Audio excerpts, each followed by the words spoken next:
देखिए ये जो क्वेश्चन है एडिशन वाले, इसी पे बेस ये वाला क्वेश्चन है, क्वेश्चन नंबर 3। इसमें क्या करना है, वेरीफाई करना है कि जो है commutative property of addition of the following pairs. Commutative property का मतलब क्या होता है पहले ये समझ लिए, और ये इनके क्वेश्चंस दिए हुए हैं। कम्यूटेटिव प्रॉपर्टी ऑफ एडिशन को वेरीफाई करना है। कम्यूटेटिव का मतलब ये होता है कि जैसे 3 लिखा है प्लस 2 लिखा है, तो 3 + 2 कितना हो गया, 5। इसी तरह पहले 2 लिख दें, बाद में 3 लिखें, 2 + 3 कितना हुआ, 5।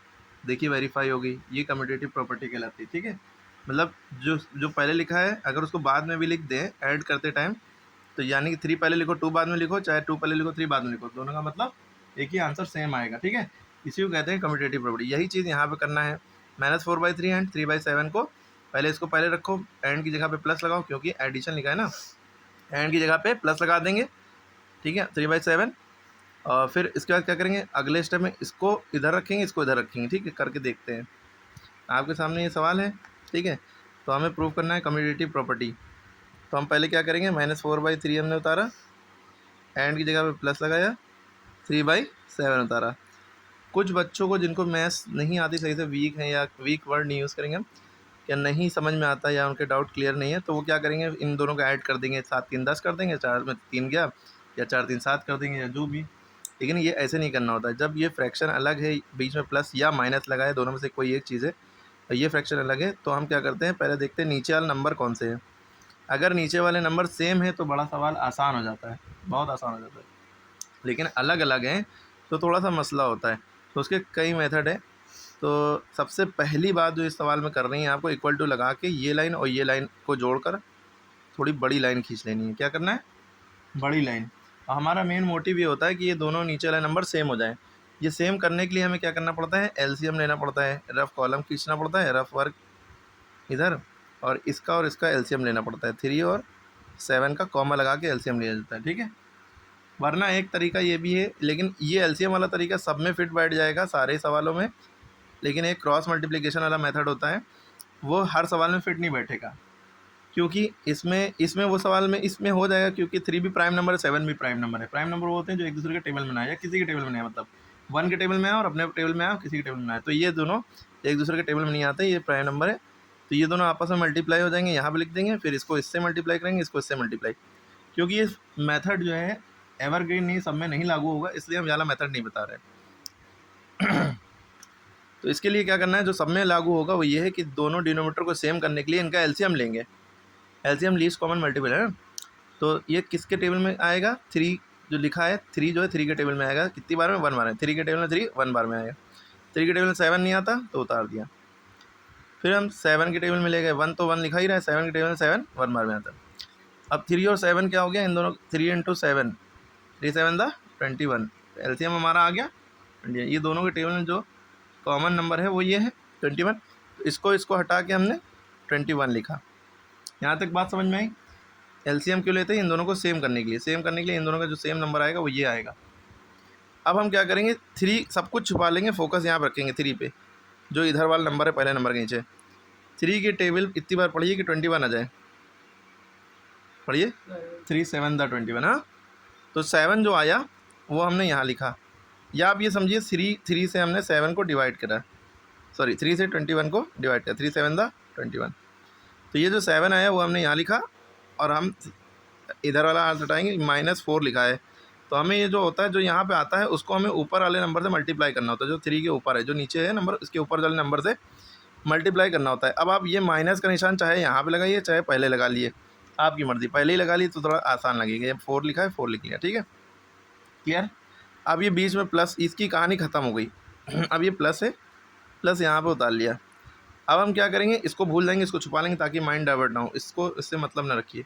अब हमारा इससे मतलब है, इससे हम क्या करेंगे, ये जो नीचे नंबर है इसका टेबल सब कुछ छुपा ली ताकि माइंड डाइवर्ट ना हो। 7 का टेबल, यानी इस 7 का टेबल इतनी बार पढ़िए, 7 × 7 7 × 14 ऐसे करके पढ़िए कि 21 आ जाए। कितनी बार में आएगा, 7 × 7 7 × 14, 7 3 3 बार में आया। तो हमने 7 का टेबल पढ़ा, 3 बार में आया, या 7 से आप 21 को डिवाइड कर लिए, 7 3 21, 3 बार में आया।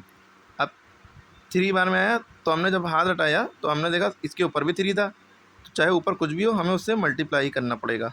जैसे यहाँ 3 का टेबल पड़ा 7 बार में, इसके ऊपर जो था उससे मल्टीप्लाई किया, इधर 7 का टेबल पड़ा 3 बार में, 7 3 21, नीचे वाला नंबर इसके ऊपर जो था उससे मल्टीप्लाई किया।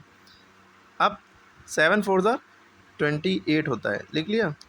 मल्टीप्लाई पहले करेंगे, फोकस यहीं पर रखिए, माइनस लगा था माइनस लगा लिया, प्लस 3 3 9। क्लियर हो गया यहाँ तक?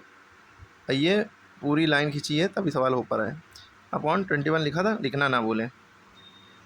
उसके बाद अब यहाँ पे कैसे सॉल्व होगा? अब आपको पता होना चाहिए माइनस प्लस क्या होता है, माइनस, क्योंकि माइनस प्लस ये माइनस होता है और प्लस माइनस ये भी माइनस होता है। प्लस जब होगा जब दोनों सेम साइन में हो, ये प्लस प्लस है सेम है तो ये प्लस हो गया, माइनस माइनस देखिए सेम है एक जैसे है तो भी प्लस हो गया। प्लस की कंडीशन ये है, माइनस की कंडीशन ये है, कोई एक माइनस तो सब माइनस, ठीक। तो अब माइनस प्लस माइनस तो हुआ, माइनस लिखेंगे कि करेंगे? माइनस प्लस माइनस हुआ, इस केस में हम देखिए साइन है नंबर है, साइन है नंबर है, इस केस में हम क्या करते हैं, माइनस प्लस माइनस हुआ तो माइनस करेंगे। 28 में से 9 क्या 19 बचा, क्या बचा? ठीक, अच्छा बताइए 19 बचा, तो प्लस का 19 बचेगा माइनस का? माइनस का बचेगा प्लस का? माइनस का बचेगा, क्यों? ये प्लस का साइन 9 का है, 28 का साइन माइनस है, तो 28 बड़ा कि 9 बड़ा? 28 बड़ा, 28 का साइन ये है, 9 का साइन ये, जो बड़ा नंबर होता है उसका साइन लग जाता है, बड़ा नंबर 28 है, इसका साइन माइनस है तो माइनस लग गया। अब नीचे जो लिखा था 21 वो हमने लिख दिया, यही आंसर हो गया। अरे आंसर नहीं हुआ, वेरीफाई करना है, ठीक है। तो अभी ये हमारा, हमने जब पहले किसको लिखा 4/3 और 3/7 को लिखा तो ये हमारा आया। अब हम 3/7 4/3 को लिख के देख लें, यानी कि 3/7 पहले लिखा और प्लस अब -4/3 ऐसे उतारेंगे, -4/3। चाहे तो आप यहाँ पे ब्रैकेट लगा लिए, क्योंकि एक साथ साइन देखना बुरा लग रहा है आपको, ठीक है। यहाँ पे मसला ये था, पहले उतार लिया था, बीच में एंड की जगह प्लस आ गया था, अभी भी एंड की जगह प्लस ही आया है, बस ये है कि -4/3 बाद में उतारना पड़ रहा है, ठीक है। क्योंकि हमें क्या करना है, 3 + 2 और 2 + 3 वाला कॉन्सेप्ट करना है।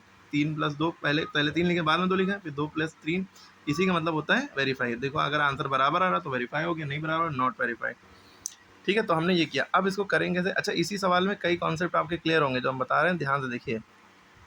अब इसके बाद क्या है, अब देखिए मुद्दा ये है, इसको कैसे सॉल्व करेंगे।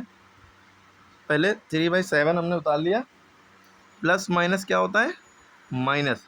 अच्छा देखिए यही चीज़ यहाँ पे आई थी, यहाँ पे ये चीज़ आई थी, माइनस प्लस माइनस हुआ था, यानी माइनस प्लस माइनस होता है, तो माइनस हुआ, क्या माइनस हमने लिखा था, पहले माइनस किया था, फिर बड़ा नंबर देख के उसका साइन लगा। लेकिन इस केस में और इस केस में फ़र्क है, यहाँ साइन है नंबर है, साइन है नंबर है, यहाँ साइन साइन साथ में है, मल्टीप्लाई हो रहे हैं, ठीक है।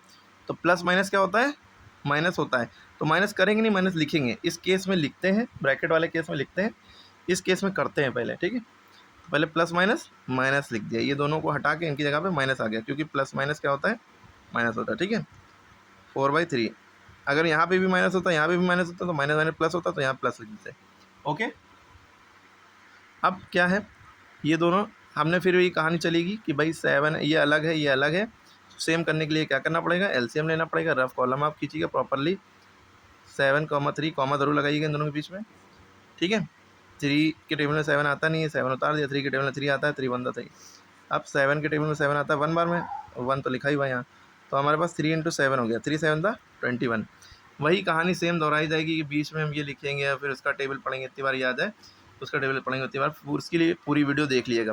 हम दूसरा मेथड यहाँ से बता दे रहे हैं, वैसे भी कर सकते हैं, वही बेस्ट मेथड है, इसी से सारे सवाल हो जाएंगे, लेकिन दूसरा सवाल मेथड भी हम बता दे रहे हैं। देखिए यहाँ पे और यहाँ पे ये लाइन को जोड़ के सबसे पहले बड़ी सी लाइन खींचेंगे, फिर हम क्या करेंगे, इसको इससे मल्टीप्लाई करेंगे। इस केस में कर रहे हैं क्योंकि ये दोनों प्राइम नंबर हैं, ठीक है, किसी के टेबल में नहीं आते, ठीक है।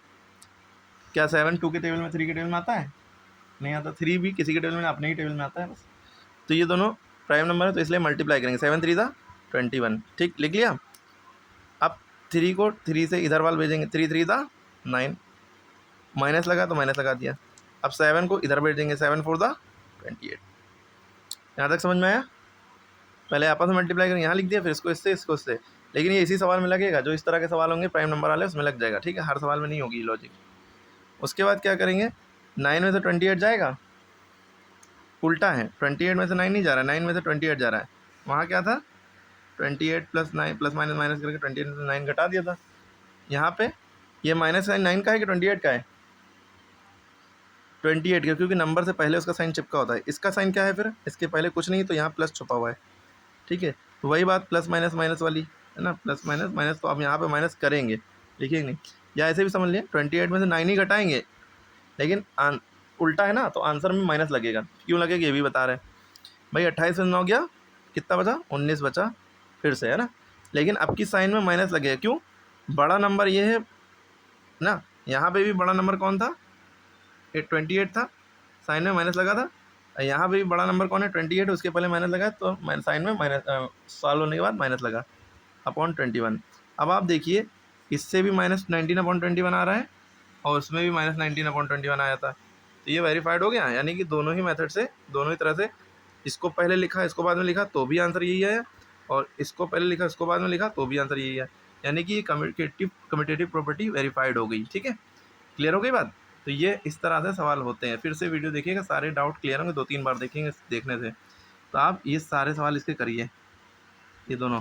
अब यार ये वाला सवाल कैसे होगा, माइनस से माइनस कट जाएगा, ठीक है, माइनस से माइनस कट जाएगा, फिर उसके बाद करिएगा, कुछ माइनस की टेंशन नहीं, खत्म। ये भी आराम से हो जाएगा, करिएगा, ठीक है। एडिटिव इन्वर्स में क्या करते हैं, माइनस लगा तो प्लस कर देंगे, 2/-3 है, तो बस आंसर आ जाएगा 2/3। ये माइनस से माइनस कट गया, 7/12 प्लस का हो गया। अब आंसर जब इसका लिखेंगे, एडिटिव इन्वर्स ऑफ 7/12 -7/12, ठीक है। इस तरह से ये सवाल हमने पहले बताए, इसकी वीडियो देखिए।